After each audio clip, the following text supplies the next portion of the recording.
आज strategic thinking with Kamran Bukhari show में बातचीत होगी रशिया की गैस वॉर के हवाले से, जिसको यूरोप में इसी तरह देखा जा रहा है। रूस बहुत सारे यूरोपियन ममालिक की गैस को काफ़ी हद तक कट कर रहा है। फिर ग्रेन्स की भी एक डील हुई जिसमें यूक्रेन को रूस ने ऑफ़र दी कि आप अपना ग्रेन जो है एक्सपोर्ट कर सकते हैं।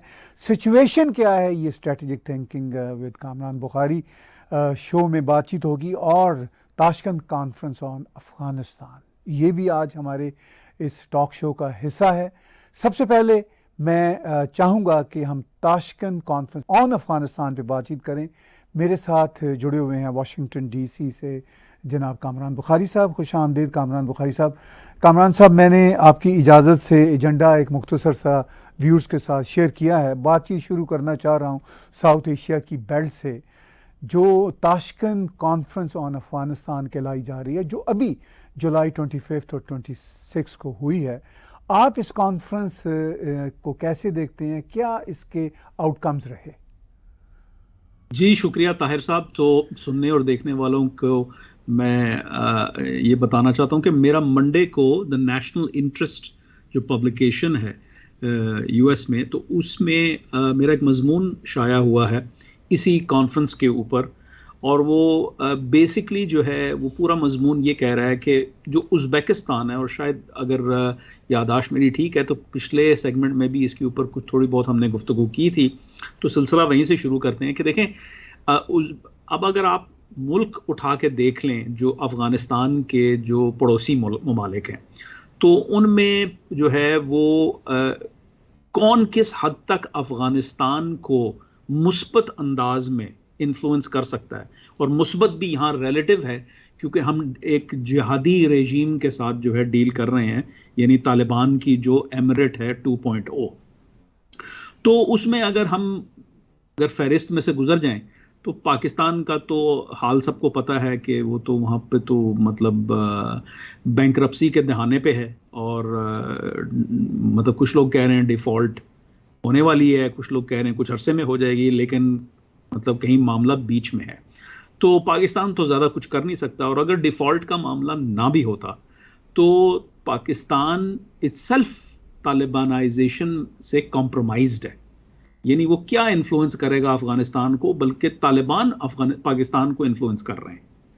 तो ये तो पाकिस्तान तो मतलब से ज़्यादा उम्मीद नहीं की जा सकती।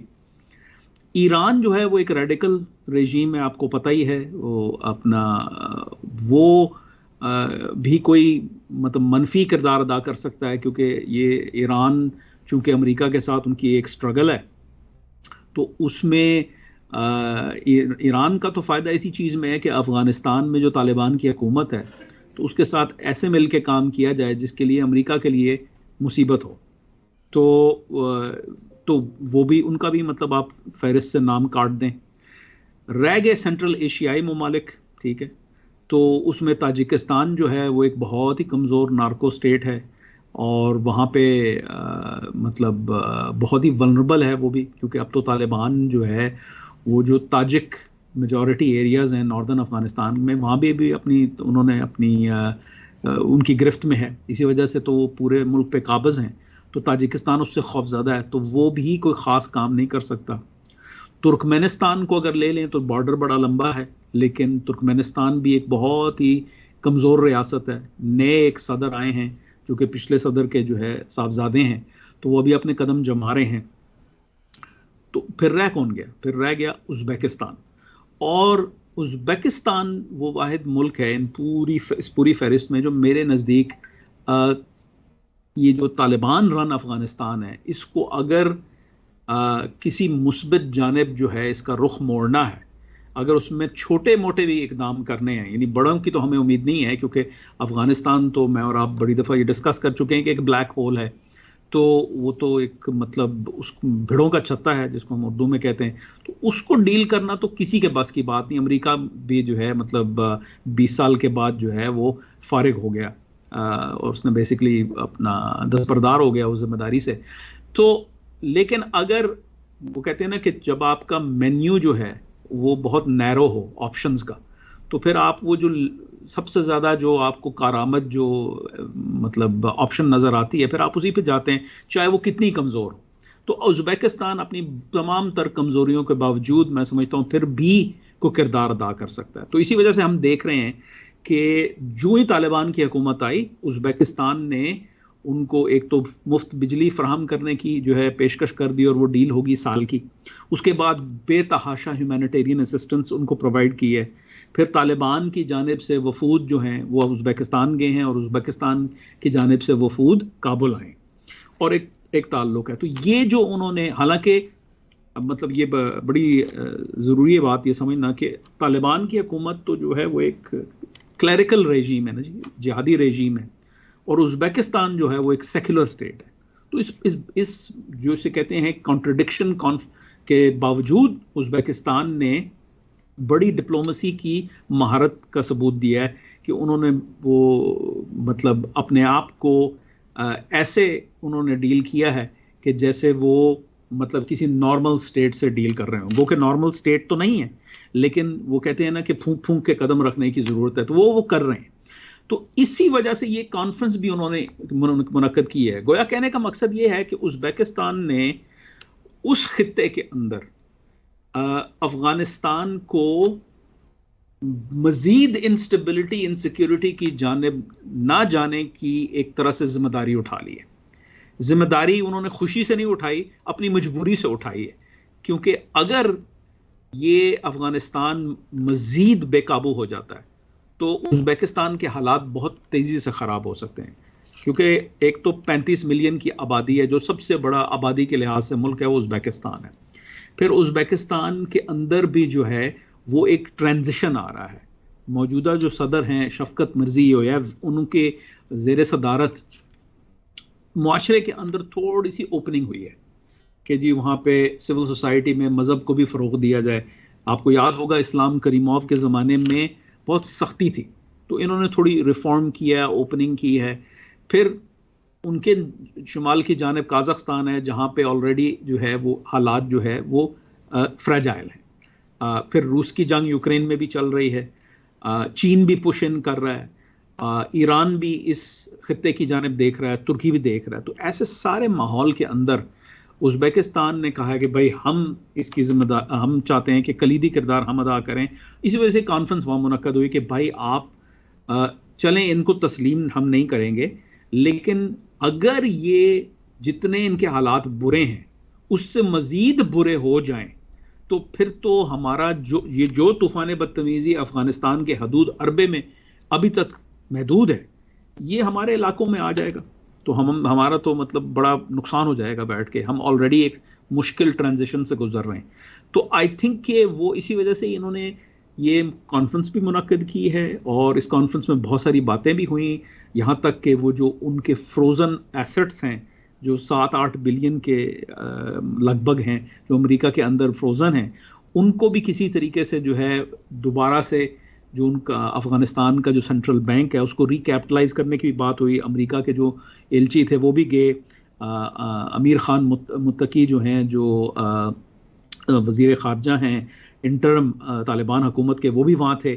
तो बहुत सारी बातें और गुफ्तगू शुरू हुई है कि किसी तरीके से तालिबान का ध्यान आइडियोलॉजी और ये जिहादी अफकार और लोगों को जो है मतलब वो डंडे से मज़हब पे हाँकना से हटाकर उनको प्रैक्टिकल जो प्रैग्मेटिक इश्यूज हैं गवर्नेंस के, लोगों की रोजी रोटी के और भूख अफलास मिटाने के और रीजनल डेवलपमेंट और कनेक्टिविटी से उस जानिब थोड़ा मरकूज किया जाए।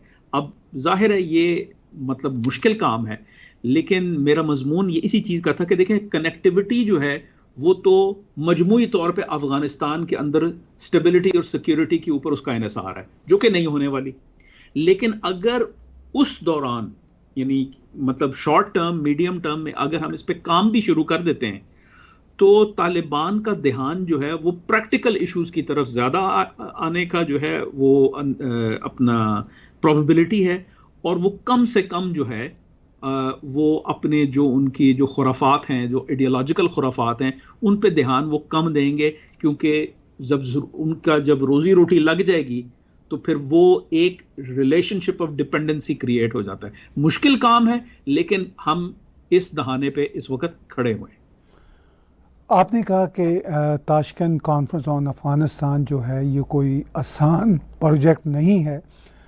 क्या आप समझते हैं कामरान बुखारी साहब कि वेस्टर्न वर्ल्ड जो है उज़्बेकिस्तान की और सेंट्रल एशियन ममालिक की दरपर्दा कोई इस तरह की मदद करेंगे ताकि तालिबान जो हैं रोज़ी रोटी के मामलात में उलझ जाएं और अपनी आइडियोलॉजिकल जो इनकी इडियोसिंक्रेसीज हैं, whatever we call it, इससे ज़रा बाहर निकलें? पहली बात यह है कि वो अपनी जो आइडियोलॉजिकल जो उनके के सारे पिरामिड्स हैं उनसे बाहर मुकम्मल तौर पर निकलना उनके लिए मुमकिन नहीं है, चूँकि उन्हीं की बुनियाद पर वो तालिबान है। और दूसरी तरफ क्या वेस्टर्न वर्ल्ड के लिए मुमकिन होगा कि सेंट्रल एशिया की मदद कर सके? जी ताहिर साहब, आपने दोनों जो मुहिम्में हैं ना, जो मेजर इश्यूज हैं, ऑब्स्टिकल्स हैं, उसकी जानिब आपने इशारा किया है और मैं आपसे एग्री करता हूँ। पहली बात तो ये है कि मगरिब का आलमी बरादरी का बैंडविड्थ जो है वो बहुत स्ट्रेच्ड है। रूस की जंग चल रही है यूक्रेन में, उससे जो है नेचुरल गैस की सप्लाईज डिसरप्ट हुई हुई हैं, उससे ऑयल की जो है कीमतों में जो है ना इजाफा हुआ है, उससे फूड इनसिक्योरिटी हुई हुई है। यानी गर्ज ये है कि पूरी दुनिया की जो इकॉनमी, अमेरिका में रिसेशन आ चुका है। तो जो मुसाइब हैं, जो मुसीबतें हैं अमेरिका के लिए, मगरबी जो है ममालिक के लिए, आलमी बरादरी के लिए, वो कोई कम नहीं है। तो वो सारे मामलों को डील करने के बाद कितना वक्त बचता है कि आप फिर से वो जो पुरानी बासी जंग है 20 साल की, जिसको बेसिकली एक तरह से दरवाज़ा बंद कर दिया गया था, उस पर आप कितना वक्त गुजारेंगे, कितना उस पर आप एफर्ट लगाएंगे? मेरा मजमून जो था नेशनल इंटरेस्ट में वो इसी चीज़ पे था, और मैं इस पे कई मज़ामीन लिख चुका हूँ गुज़श्ता 1.5-2 सालों में, कि अमेरिका को सेंट्रल एशिया के ऊपर अपना ध्यान में इजाफा करना पड़ेगा, क्योंकि यहाँ पे सिर्फ अफगानिस्तान नहीं है, यहाँ चीन खेल रहा है, यहाँ रूस खेल रहा है, यहाँ ईरान भी खेल रहा है, तुर्की भी खेल रहा है, यहाँ साउथ एशिया लगा हुआ है, साउथ एशिया भी डिस्टेबलाइज हो रहा है, सेंट्रल एशिया भी डिस्टेबलाइज है। तो ये बहुत बड़ा खित्ता है, यहाँ पे अमेरिका को वो जो मामूल से हट के तवज्जो देने की ज़रूरत है। तो अब ये देखें जो है, होपफुली जो है ये जो मतलब इस किस्म के मज़ामीन हैं जो मैं भी लिखता हूँ और लोग भी लिख रहे हैं, और जो हम एडवाइस कर रहे हैं लोगों को हुकूमत के अंदर, तो वो सुनी जाएगी, उसके ऊपर कोई अमल दरामद होगा, इवन अगर बतदरीज हो। तो ये तो एक तरफ है। दूसरी जानिब आपने बहुत सही फरमाया कि तालिबान एक हद तक अपनी शनाख्त, अपनी जो जिस आइडियोलॉजी में वो बिलीव करते हैं, जो उनके बिहेवियर को शेप करता है, उससे एक हद तक ही जो है ना हट सकते हैं ना, क्योंकि उसके बाद तो फिर वो ये इस मतलब पहली तो ये है कि कोई भी मतलब सोसाइटी, मुआशरा, कोई भी कौम जो है वो अचानक तो तब्दील नहीं होती ना, तो इसमें तो कई दिहाइयाँ गुजर जाती हैं। मेरा डिसर्टेशन भी इसी मौजू के ऊपर है, आइडियोलॉजिकल एंड बिहेवियरल ट्रांसफॉर्मेशन में। तो उसमें यही था कि जो है ये एक मल्टी जनरेशनल प्रोसेस है। तो लेकिन हम जिस तब्दीली की बात कर रहे हैं वो कोई बहुत बड़े पैमाने की तब्दीली नहीं है। कि अगर आप सिर्फ इस बात को देखें कि दिन में अगर 24 घंटे हैं और तालिबान की हुकूमत जो है उसको जो है वो बेसिकली मजबूर हो जाए कि उसको बिजली फराहम करनी है, उसको नौकरियां फराहम करनी है, उसको ये देखना है कि रोड बनानी है, उसको ये देखना है कि यहाँ दहशत गर्दी ना हो, उसको लोगों को तनख्वाहें देनी है, उसको वहाँ पे लोगों को स्कूल भेजना है, डिप्लोमेसी करनी है, एड लेनी है, तजारत करनी है, प्रोडक्शन करनी है। अगर इन मुआशी जो इकोनॉमिक और फाइनेंशियल जो मामलात हैं, इनमें अगर तालिबान जुट जाएं, जिस हद तक वो जुट जाएं, तो वो फिर जो उनका जो आइडियोलॉजिकल जो शोला है, जो मतलब जो आइडियोलॉजिकल जो उनकी जो एम्फेसिस है, वो बतदरीज कम होगी, क्योंकि वक्त नहीं होगा। ठीक है कि हाँ भाई आपने जो है वो लोगों को बुर्का पहनने पे औरतों को मजबूर किया हुआ है, वो तो शायद ख़त्म ना हो। आपने पाबंदियां जो है वैसे ही औरतों के ऊपर मुआशरे में लगा रखी हैं जो है, लेकिन ये है कि ये जो आइडियोलॉजिकल बिहेवियर है इसमें ज़रा कमी का हो, और वो कमी तभी होगी जब उनको मजबूर किया जाएगा कि भाई आपके पास वक्त नहीं है इन कामों के लिए। तो ठीक है, जुमे के खुतबे में आप जो है किसी मौलवी साहब को कह दें कि भाई ये पहनो, बुर्का पहनो, लेकिन आपका बल्क का वक्त जो है 40 मिलियन आपकी आबादी है लोगों की, ठीक है, कहां से खिलाएंगे उनको? फिर आपने इतनी बड़ी रियासत चलानी है, यह आपके अपने फायदे में है कि आप दुनिया के साथ कारोबार करें। कारोबार के लिए दुनिया आपके साथ कारोबार नहीं करेगी अगर आप जो है वो इस किस्म की हरकतें करेंगे, तो आप पैसे कहां से लाएंगे? ठीक है ना। ये एक अलग बात है कि आपने जो है मतलब जंगजू ताकत के तहत लोगों को गुमराह किया और आपने कहा कि भाई वो जन्नत के जो है वो ख्वाब दिखाए और हूरें को जो है कि वादे किए लोगों के साथ, तो उन्होंने सुसाइड बॉम्बिंग की। अब लोग क्या मतलब भूखे हैं तो वो भी सुसाइड बॉम्बिंग करना शुरू कर दें? वो तो अब आपके फायदे में नहीं है ना, क्योंकि अब तो आप हुकूमत में।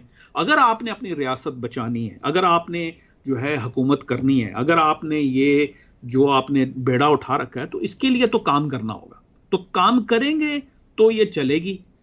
और उम्मीद ये है कि जितना जितना ये मतलब जो है सालों दहाइयों के ऊपर जूं जूं तालिबान जो हैं वो इस जानिब आएंगे प्रैक्टिकल इश्यूज के ऊपर, तो वो ये जो इस तरह की जो बातें हैं वो कम होना शुरू होंगी, खत्म नहीं होंगी, और कम भी बहुत ही लिमिटेड अंदाज में होंगी और बहुत वक्त लगेगा।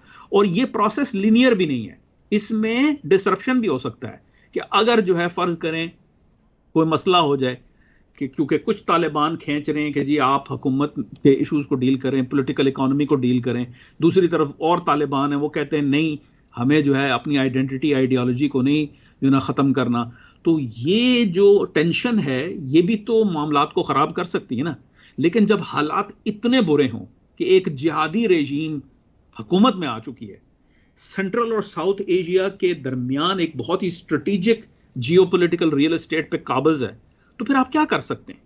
फिर वही करेंगे ना जो उज्बेकिस्तान कर रहा है, वही करेंगे। वरना क्या है, वरना पाकिस्तान तो ना इधर है ना उधर है। ईरान का जिक्र मैंने आपसे पहले कर दिया, और कोई प्लेयर नहीं है, ठीक है ना। तो अगर इनकी मदद नहीं की गई उज्बेक्स की, तो सोचें कहां जाएगा ये खित्ता। तो ये बताइए कि ये जो अभी 2 रोज़ा कॉन्फ्रेंस हुई है, इसमें क्या पेशरफ्त आपको नज़र आती है? क्या सेलिएंट फीचर्स हैं? क्या सिर्फ बर्फ़ पिघलने का आगाज़ हुआ है, जो पता नहीं पिघल सकेगी या नहीं, ये एक अलग बहस है, लेकिन क्या हुआ है? सेलिएंट फीचर क्या है? तालिबान कितने इससे पुरुमीद हैं और सेंट्रल एशिया कितना पुरुमीद है, और भारत, पाकिस्तान और ईरान कितने पुरुमीद हैं? देखिए, इसमें एक तो ये जो 2 रोज़ा कॉन्फ्रेंस थी ये सोमवार और मंगल को, तो अब जरा 2 दिन का गैप है। फिर ये जुमेरात और जुमे को वहाँ पे वो शंघाई कोऑपरेशन ऑर्गेनाइजेशन की SCO की जो चाइना लेड रीजनल ब्लॉक है उसकी मीटिंग है उज्बेकिस्तान के अंदर। तो बहुत 2 बड़ी अहम मीटिंग्स हो रही हैं जो है इस वीक के शुरू में और फिर उसके इख्तिताम पे। तो ये इसीलिए हो रही हैं, एक तो ये कि उज्बेकिस्तान के पास चेयरमैनशिप है SCO की, जो शंघाई कोऑपरेशन ऑर्गेनाइजेशन है, तो वो तो अपनी जगह पे है। लेकिन अफगानिस्तान का मसला इतना अहम है कि इसके ऊपर फोकस मरकूज करना जो है और उसको फोकस को बरकरार रखना बड़ा ज़रूरी है। क्योंकि होता यही है ना, मीटिंग होती है फिर उसके बाद लोग भूल जाते हैं और जो है वो तमाम डेलीगेट्स अपने अपने मुल्कों में चले जाते हैं। वहाँ जब वो पहुँचते हैं वापस, अगर वज़राए ख़ारजा की मीटिंग है तो जब वज़ीर ख़ारजा अपने मुल्क में वापस पहुँचता है 10,000 चीज़ें उसका सामना किए उसका जो है ना अटेंशन के लिए जो है वो कम्पीट कर रही होती हैं। तो ये बड़ा ज़रूरी था। एक तो ये है कि आई थिंक कि एक इजमा क्रिएट हो चुका है कि तालिबान तो कहीं जाने नहीं वाले।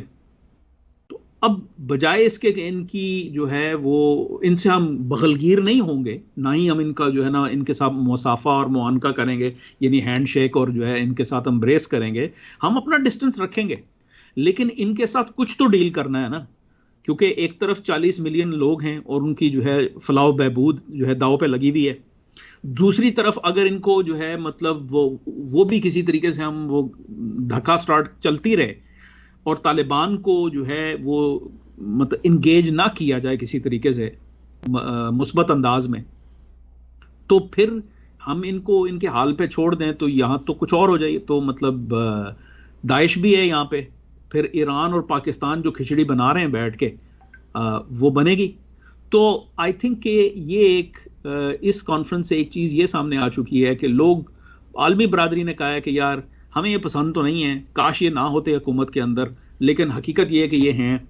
अब इनको किसी तरीके से ना घसीट के 21st सेंचुरी में लेके आना है, जो कि कल नहीं होगा, परसों नहीं होगा, अगले साल नहीं होगा, 10 सालों में नहीं होगा, 20 सालों में शायद होना शुरू हो जाए, लेकिन इसकी कोई गारंटी नहीं है। तो ये आई थिंक एक तो ये चीज़ है। दूसरी जो अहम चीज़ जो खबरों में आई है कम से कम, वो ये है कि वो जो 7-8 बिलियन जो अफगानिस्तान के जो पैसा है, जो आलमी बरादरी ने मतलब सेंट्रल बैंक में रखा हुआ था, जो मतलब वो सेंट्रल बैंक के लिए था, लेकिन वो न्यूयॉर्क में वो पैसा न्यूयॉर्क में है, और वो पुरानी जो हुकूमत थी तालिबान से पहले की, तो उनको वक्तन फवक्तन के सेंट्रल बैंक में पैसे वो अपना ट्रांसफर किए जाते थे। तो वो पैसा अफगानिस्तान को किसी तरीके से दिया जाए। लेकिन अब मसला ये है, और इसके ऊपर जो है वो सुनने में यही आया है कि प्रपोजल तालिबान की जानिब से भी आए, अमेरिका की जानिब से भी आए कि ये कैसे होगा। मुहिम्मा ये है कि ये पैसा अगर हम तालिबान को बगैर किसी कंडीशंस के, बगैर किसी मैकेनिज्म के, ओवरसाइट के दे देते हैं, तो वो तो ये पैसा अपनी हुकूमत को मज़ीद मजबूत मुस्तहकम करने में लगा देंगे, अपनी इंटेलिजेंस एजेंसी पे लगा देंगे, फौज पे लगा देंगे, ठीक है ना। तो वो तो हमें नहीं चाहिए ना। ये पैसा हम क्यों दे रहे हैं? इसलिए नहीं दे रहे कि एमिरेट को हम जो है वो तकवीयत पहुंचाएं, इसलिए हम दे रहे हैं क्योंकि वहां एक तो ये है कि इनको बिल्कुल ही जो है वो मतलब आइडियोलॉजी के हवाले ना कर दिया जाए। दूसरा ये है कि वहां 40 मिलियन जो लोग हैं, जो आबादी है, उसका किसी ना किसी तरीके से काम चलता रहे। तो वहां भूख अफलास, फैमिन वगैरह, वो उसको लिमिट किया जाए। खत्म तो नहीं किया जा सकता, लेकिन उसके असरात को कम से कम रखा जाए। तो इसके ऊपर हो रहा है कि अच्छा भाई, आप एक सेंट्रल बैंक जो है उसके ऊपर ओवरसाइट होनी चाहिए। अब मसला ये है कि तालिबान कह रहे हैं कि ये आप हमारी खुद मुख्तारी के ऊपर जो है ज़रब लगा रहे हैं। तो कोई भी खुद मुख्तार रियासत जो है वो इस बात की किसी बैरूनी कुव्वत को, बैरूनी इदारे को, बैरूनी मुल्क को ये इजाज़त नहीं देगी कि वो उनके जो फाइनेंशियल जो एसेट्स हैं उसके ऊपर उसको ओवरसाइट हो। तो अब ये तो ज़रा मैक्सिमलिस्ट पोजीशंस हैं, तो कॉम्प्रोमाइज़ होने में ज़रा देर लगेगी। कब होगा ये नहीं पता, लेकिन ये भी गुफ्तगू सामने में आई है कि अच्छा यार, आपको पैसे देते हैं, लेकिन पैसे जो है सही जगह लगने चाहिए, और वो सही जगह लगने के लिए हमें जो है आप जो है वो ओवरसाइट दें। चाहे वो यूएन की बॉडी है, चाहे वो कोई इंटरनेशनल फाइनेंशियल इंस्टीट्यूशन की बॉडी है, वो कौन करेगा, मैकेनिज्म क्या होगा, वो तो उसके ऊपर तो अभी डिटेल्स पे जो है ना गुफ्तगू हो रही है। लेकिन ऐसा नहीं है कि हम आपका पैसा आपको हवाले करके सलाम करके चलते बनेंगे। पाकिस्तान का हमेशा से तालिबान पे बहुत असर व रसूख रहा, जो अब बहरहाल नहीं है। लेकिन हमने देखा कि जहां अफ़गानिस्तान पे कॉन्फ्रेंस हो रही है, उससे कुछ रोज़ पहले पाकिस्तान के एक आलिम दीन जनाब तकी उस्मानी साहब वहाँ गए, जिस पर सोशल मीडिया में डिफरेंट तरह की डिबेट छिड़ी। तो आप इस तरह के विज़िट्स पाकिस्तान की तरफ से तालिबान से मेल मुलाकात के हवाले से किस तरह देखते हैं? देखिए, ये जो है एक कमज़ोर रियासत की कमज़ोर मूव्स की तरह मैं देख रहा हूँ। देखिए, मुफ्ती तकी उस्मानी जो हैं वो क्या ऐसा कर लेंगे जो कि बाकी जो वफूद जाते हैं, DGISI जाते हैं, या इवन जनरल फैज़ के बारे में था कि वो बहैसियत कोर कमांडर पेशावर के वो भी गए, तो वो हासिल नहीं कर पाए। ऐसा क्या है?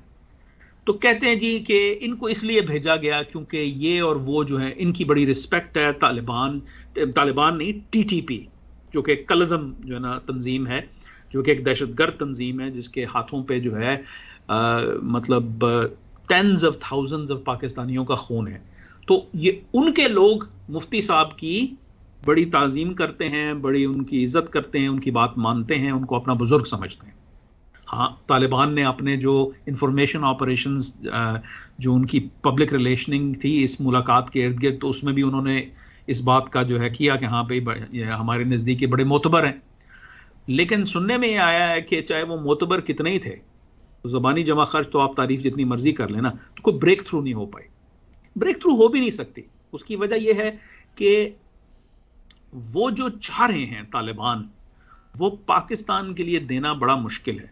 और फिर ये है कि कोई अगर एलची बन के, सालिस बन के, कोई जो है ना मीडिएटर बन के जाता भी है, तो सवाल ये उठता है कि भेजने वालों ने कितनी सवाबदीद दी है, उसको कितनी अथॉरिटी दी है कि वो किन चीज़ों के ऊपर लेन देन कर सकता है। तो मैं नहीं समझता कि पाकिस्तानी रियासत और जो एस्टेब्लिशमेंट है, जो पाकिस्तान आर्मी है, पाकिस्तानी ISI है, जो बेसिकली इस चीज़ को डील कर रही है, अफगानिस्तान के जो है ना इशू को, वो मुफ्ती साहब को एक बेसिकली बहुत ज़्यादा कोई रूम दे दें कि अच्छा आप जाके तो ये भी तय कर लें तो वो भी तय कर लें, ऐसी बात नहीं थी। तो उनको ज़्यादा से ज़्यादा ये समझाने की कोशिश की गई थी कि देखें आप जो है ये दहशतगर्दी मत कीजिए, आप पाकिस्तान के खिलाफ जंग मत कीजिए, और आप जो है रीजनेबल होइए अपनी मांगों के हवाले से। तो ज़्यादा से ज़्यादा यही गुफ्तगू है ना, और क्या हो सकता था। लेकिन मेरे नज़दीक जो है इनको वहाँ भेजना जो है ना वो आग पे तेल छिड़कने की मानंद है। उसकी वजह यह है कि वो और शेर होंगे।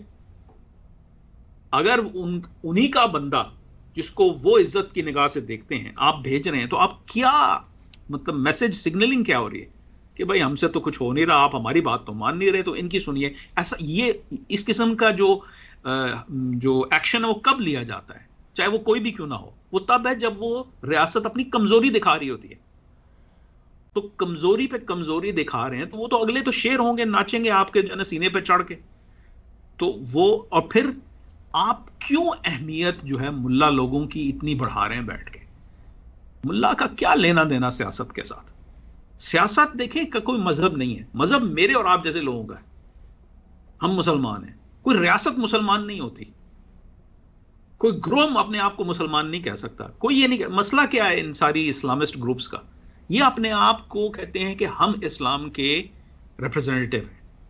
भाई बाकी भी तो मुसलमान हैं यार, वो आपसे अग्री नहीं करते तो इस वजह से वो रिप्रेजेंटेटिव नहीं है, मतलब आपका ज्यादा है। तो ये जो क्लास है, क्लर्जी या ये जो मौलवी जो क्लास है, ये मुल्ला क्लास जो है, इसको आप मजीद तकवीत दे रहे हैं, जबकि इस प्रोसेस को रिवर्स करने की जरूरत है। क्योंकि इनके अफकार भी देखिए ना, वही मतलब इनके पास कोई मॉडर्न वर्ल्ड के सॉल्यूशंस तो है नहीं है ना। तो क्या मतलब, क्या आप मैसेज क्या भेज रहे हैं कि जो है हमने मुफ्ती साहब को भेज दिया और बड़ी शोर शराबा हुआ, वो गए, फुटेज आई, तस्वीरें, फोटो आप, वीडियोस, ये वो, इन द एंड नथिंग। तो अब इससे हम क्या कर रहे हैं? इससे बस यही है, या तो वक्त बाहे कर रहे हैं, जो मतलब मैं फिर से कहूंगा कि तमाम एक्टर रैशनल होते हैं। तो अगर कोई हिकमत अमली कार फरमा थी पाकिस्तान की रियासत की जानिब से इनको भेजने में, तो मुझे तो ये लगता है कि आई थिंक बाइंग टाइम, क्योंकि अभी और कुछ कर नहीं सकते।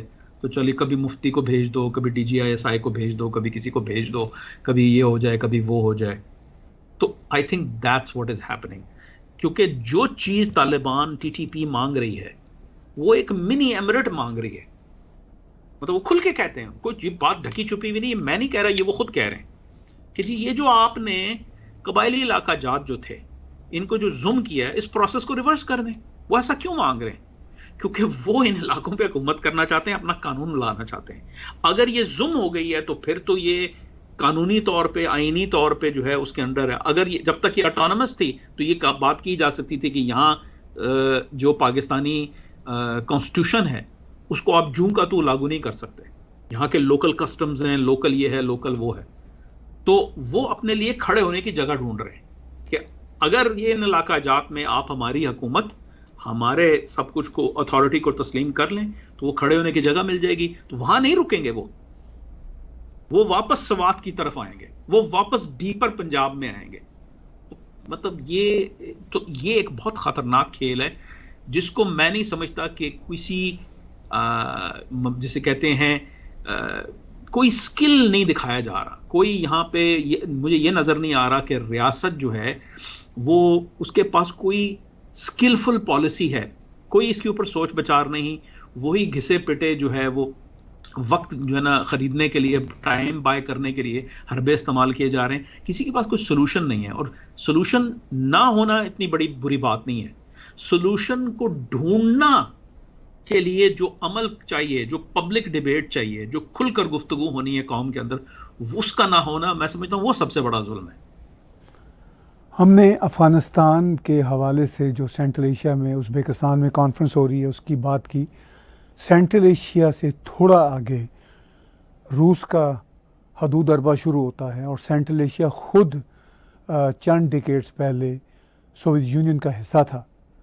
और रूस और यूक्रेन की जो जंग है वो इस वक्त दुनिया के लिए सरदर्दी का शदीद बायस बनी हुई है। सिर्फ वेस्टर्न वर्ल्ड के लिए नहीं, ग्रेन्स नहीं मिल रही, तेल की कीमतें इस प्लैनेट पे हर जगह पे आसमान को छू रही हैं। इस सारी सूरत हाल में हमने कुछ रिलीफ की खबर सुनी पिछले हफ्ते कि जी ग्रेन्स को यूक्रेन से जाने की रूस इजाज़त दे रहा है, मगरबी ममालिक के साथ बातचीत शुरू हुई। फिर हमने 2-3 रोज़ पहले ये खबर सुनी कि रूस यूरोपियन यूनियन के ममालिक की गैस कम कर रहा है, कुछ की बिल्कुल बंद कर रहा है, और उसको यूरोपियन यूनियन के ममालिक ने गैस वॉर करार दिया। इस सूरत हाल को आप कैसे देखते हैं? जी, ये मजमूई तौर पे रूस जो है वो एक मुहिम्मे का शिकार है। रूस को ग्रेन, ये जो फूड कमोडिटीज़ जो हैं, इनको एक्सपोर्ट करना भी है और इनको हथियार के तौर पे, एक स्ट्रेटेजिक हथियार के तौर पे भी इस्तेमाल करना है। दोनों काम साइड बाय साइड चलाने, बैलेंस करना है, क्योंकि एक तरफ झुक जाएं तो नुकसान हो जाएगा, दूसरी तरफ झुक जाएं तो नुकसान हो जाएगा। यही हाल तेल का है और नेचुरल गैस का है। तो अब मसला ये है कि अगर रूस सैंक्शनड है और उसको आलमी फाइनेंशियल सिस्टम से बाहर निकाल दिया गया, तो पैसे कहां से आएंगे? क्योंकि जंग भी करनी है, रियासत भी चलानी है, तो पैसे कहां से आएंगे? पैसे उसी तरीके से आएंगे ना जहां से पहले आ रहे थे। नेचुरल गैस के exports, oil exports, commodities exports, food exports, वो कहां से जाती थी? वो कुछ जो है वो बाल्टिक सी से जाती थी, मतलब नेचुरल गैस, कुछ ब्लैक सी से जाती थी, लेकिन यूक्रेन के थ्रू जाती थी ना।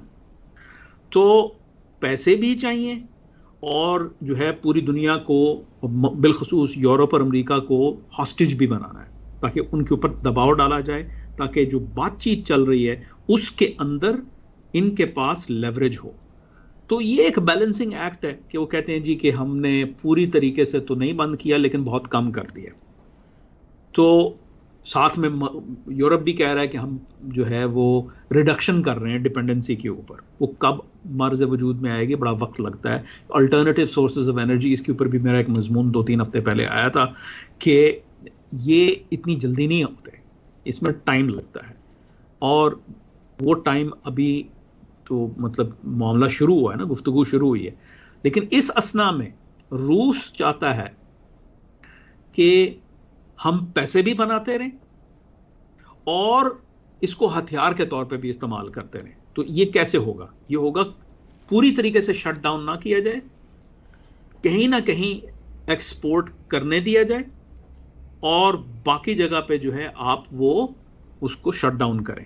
इसी वजह से ये जो ग्रेन एक्सपोर्ट्स की जो है जो डील है, जो तुर्की ने जो है ना की है, और यूक्रेन के जो बंदरगाहें जो है ब्लैक सी के अंदर, वहाँ से जो सिलसिला शुरू हुआ है, दोबारा से मुनक़ता हो गया था जंग जब शुरू हुई थी 24 फरवरी को, उसके बाद से दोबारा शुरू हुआ है पिछले हफ्ते, वो इसी वजह से हुआ है। इनको पैसों की ज़रूरत है अगर, और ये रूस की वीकनेस की अक्कासी करता है। लेकिन ऐसा नहीं है कि दूसरी जानिब भी कोई अच्छे ऑप्शंस हैं, यानी दोनों जानिब बड़ी ज़रूरत है कि जो तजारत का जो कारोबार है वो चलता रहे, लेकिन तजारत के कारोबार ऐसा ना चले कि जहां पर कोई एक साइड जो है वो दूसरी के ऊपर सबकत ले जाए। मगरब नहीं चाहता कि रूस इसका फ़ायदा उठाए, रूस ज़ाहिर है नहीं चाहता कि मगरब इसका फ़ायदा उठाए। बहुत ही मुश्किल बैलेंसिंग एक्ट है और ये मतलब अब ये चलता रहेगा। कभी ये लोग शट डाउन कर देंगे, कभी ये फिर शुरू हो जाएगा। ये स्टार्ट अभी आप देखें ना, इन्होंने डील की, उसके बाद ओडेसा के ऊपर इन्होंने एयर स्ट्राइक कर दी। तो उससे बेसिकली क्या मतलब, लोगों ने कहा अच्छा यार वो डील ही खत्म कर दी इन्होंने। नहीं, वो डील नहीं खत्म की, वो जंग भी लड़ना चाहते हैं, वो तजारत भी करना चाहते हैं। जंग तब खत्म करेंगे जब उनको कुछ मिल जाएगा। तो अब हमने जो है आज की खबर थी कि कोई नया हथियार जो है जो यूक्रेनियन फोर्सेस को मिला अमेरिका की जानिब से, उससे जो है वो एक बड़ा स्ट्रेटेजिक ब्रिज के ऊपर जो ना हमला किया है यूक्रेनियन फोर्सेस ने, जो रूस इस्तेमाल कर रहा था सदर्न यूक्रेन में अपने कदम जमाने के लिए। तो ये वाकयात हम देखते रहेंगे, इस तरह के बैक एंड फोर्थ हम देखते रहेंगे। पूरी तरीके से जो नॉर्मलसी है, जो प्री फरवरी 24 2022 का जो जो जो जमाना था, वो अब जाता रहा। अब ये नया नॉर्मल है कि यहाँ पे तजारत होगी, महंगाई होगी, महंगाई को रोकने की कोशिश की जाएगी। क्योंकि देखें ना, अगर जो है वो रूस नहीं बेचता, रूस कह देता है कि हम नहीं बेचते, तो फिर उनका गुजारा नहीं है। दूसरी जानिब अगर ये कहते हैं कि जी हम आपसे नहीं लेते, तो फिर कहां से लेंगे? फिर ये नहीं है कि हम लें, यानी मगरिब ले। अगर आप जो है इजिप्ट जैसे मुल्क को, पाकिस्तान जैसे मुल्क को, जो कि बड़े मतलब वीक मुल्क हैं, यहां पे अगर ग्रेन नहीं आएगी, यहाँ पे अगर इनकी मार्केट्स में इफेक्ट होगा, इनकी सप्लाई चेन पे इफेक्ट होगा, तो रूस को तो आप डील कर ही रहे हैं यूक्रेन के अंदर, तो यहाँ अजाब आ जाएगा ना, फिर क्या करेंगे? तो कंस्ट्रेंड है, पॉलिसी ऑप्शंस के लिहाज से कंस्ट्रेंड है। ये बात बिल्कुल सही है कि रूस जंग जो है जिस तरीके से चाहता था वो ऐसे उस तरीके से नहीं कर पाया, लेकिन उसके पास फिर भी लेवरेज है लिमिटेड। तो दोनों तरफ लेवरेज भी है और दोनों तरफ कमजोरियां भी हैं। आपने जो बात की, मुझे उसमें एक पुरानी कहावत याद आ रही है कि जंग और मोहब्बत में सब कुछ जायज़ है। मैं उसमें अब ये तब्दीली कर रहा हूँ, जंग और तजारत में सब कुछ जायज़ है। आखिर में कामरान बुखारी साहब, आज अपनी स्ट्रेटजिक थिंकिंग में हमारे व्यूअर्स को इसी तनाज़र में बताइए कि ये जंग बहरहाल जारी है, और इस जंग का दुनिया पे मज़ीद क्या असर होगा, और ये जंग अब माहिरीन कह रहे हैं कि किसी न किसी वक्त वाइंड अप होने जा रही है, इसका इम्कान आपको क्या नज़र आता है? देखिए, एक हद तक वाइंड अप हो चुकी है। मतलब वो जो तेजी थी, जिस तरीके से जो है पेशरफ्त हो रही थी मगरिब की जानिब, यानी यूक्रेन के मगरबी इलाका जात की जानिब, वो नहीं हो रहा। वो तो कई हफ्तों महीनों से अब जो है एलानिया तौर पे रूस ने कहा है कि हम वो जो दोनबास का जो इलाका है वो उसमें अपने कदम जमा रहे हैं। हम सी अब आज़ोव के इर्द गिर्द, यानी क्राइमिया से लेके तो रूस के बॉर्डर तक जो जनूबी इलाका जाते हैं यूक्रेन पे, उन पे हम अपने आप को मुस्तहकम, हम अपनी पोजीशन को मुस्तहकम करने की कोशिश कर रहे हैं। तो एक तरह से तो ये वाइंड अप हो चुकी है, एक केडेंस आ चुका है कि अब इस दायरे के अंदर जंग होगी। अब इस दायरे के अंदर भी जंग की जो शिद्दत है उसमें कमी में मतलब वो अचानक तो नहीं आएगी ना, उसमें भी ज़रा वक्त लगेगा। जैसे मैंने अभी थोड़ी देर पहले जिक्र किया कि एक तरफ इन्होंने ग्रेन डील की, दूसरे दिन जो है इन्होंने हमला कर दिया ओडेसा के ऊपर, एयर स्ट्राइक कर दी बैठ के। इसी तरीके से जो है आज वो स्ट्रेटेजिक ब्रिज गिरा दिया है इन्होंने, यूक्रेनियन ने। इस तरह की वो जिसे कहते हैं कि बैक एंड फोर्थ होती रहेगी, लेकिन मुझे नहीं लगता कि अब किसी जानिब भी ये कोई एपेटाइट है कि बड़ी कुछ जारहाना मजीद कार्रवाई की जा सके। रूस ने करके देख ली, पसपाई हुई। अमेरिका क्या करेगा? फौजें भेजेगा? नहीं। जर्मनी क्या करेगा? फौजें भेजेगा। पोलैंड क्या करेगा? इस तरह का तो काम नहीं होगा ना, हथियार ही देते रहेंगे। और ये भी है ना कि एंड पे डील होनी है, किसके हाथ क्या लगता है, सवाल वो है। क्या रूस ये मतलब जब डील करता है तो क्या वो ये मतलब उसको तसल्ली होगी कि भाई देना कम पड़ा, लेना ज्यादा रहा? और इसी तरीके से मगरिब की जानिब जो है, क्या उनको देना कम पड़ा और लेना ज्यादा पड़ा? तो वो इक्विलिब्रियम जब तक नहीं आएगा तो ये इस तरह का सिलसिला चलता रहेगा। खुदा ना करे कि कोई ऐसी जो है आफत आ जाए कि जहां ये एस्केलेशन हो, क्योंकि वो जो पब्लिक ओपन सोर्सेज हैं उसमें लोग गुफ्तगू, बड़े संजीदा किस्म के लोग इस चीज़ का भी अंदाज़ा लगाने की कोशिश कर रहे हैं कि क्या हालात इतने बिगड़ जाएंगे कि जो है सदर पुतिन जो है वो टैक्टिकल न्यूक्लियर वेपन्स इस्तेमाल करने की भी जो है तरफ मतलब वो राग़िब हो सकते हैं। तो ये गुफ्तगू तो हो रही है, लेकिन मैं नहीं समझता कि कोई इसका कोई फ़ायदा होगा, इसका उल्टा नुकसान होगा। धमकी के तहत ज़रूर कहा जा सकता है, साइकोलॉजिकल ऑपरेशन करने के लिए ज़रूर इस बात को छाला जा सकता है, लेकिन जब आप इस तरह की वो बेलकोस जो रेटरिक में तेज़ी आती है, और टेंशन बढ़ती है तो मिस कैलकुलेशन का भी खतरा बढ़ जाता है। लेकिन ये है कि जहाँ तक मेरी जो तज्जिया है वो यही कह रहा है कि अब जो है ये जंग ख़त्म तो अनकरीब शायद ना हो, लेकिन आई थिंक कि इसका एक नए नॉर्मल में सेट हो चुकी है, क्योंकि पैसा चाहिए ना, उनको सप्लाईज चाहिए मगरिब को, इनको पैसा चाहिए। जंग ख़त्म भी नहीं की, और जंग ख़त्म किए बगैर, यानी जंग अपने लॉजिक के तहत ख़त्म होगी, लेकिन इन द इन टर्म उनको उनकी आमदनी चाहिए, इनको इनके सप्लाईज चाहिए। तो ये दोनों काम कैसे चलेंगे, ये हम आइंदा आने वाले हफ्तों में जो है इसमें तस्वीर मज़ीद वाज़े होगी। बहुत शुक्रिया कामरान बुखारी साहब, आज आपने स्ट्रेटेजिक थिंकिंग में उज़्बेकिस्तान में होने वाली कॉन्फ्रेंस जो अफ़गानिस्तान के हवाले से है उस पर बड़ी तफसीली बातचीत की, और बहुत ही ब्रीफली आपने हमें रूस यूक्रेन जंग और वेस्टर्न वर्ल्ड और रूस के बीच जो मजबूरियां हैं, जो तजारती ज़रूरतें हैं और जो जंग के हालात हैं उस पर बातचीत की। व्यूअर्स, आप हमारा टेक टीवी का यूट्यूब चैनल सब्सक्राइब कीजिए। इसके साथ साथ टेक टीवी के 24/7 ऐप्स आप रॉको, अमेज़ॉन, एंड्रॉयड और एप्पल डिवाइसेस पे आप डाउनलोड कर सकते हैं। आज का तजिया मेरे साथ और कामरान बुखारी साहब के साथ देखने और सुनने का बहुत शुक्रिया।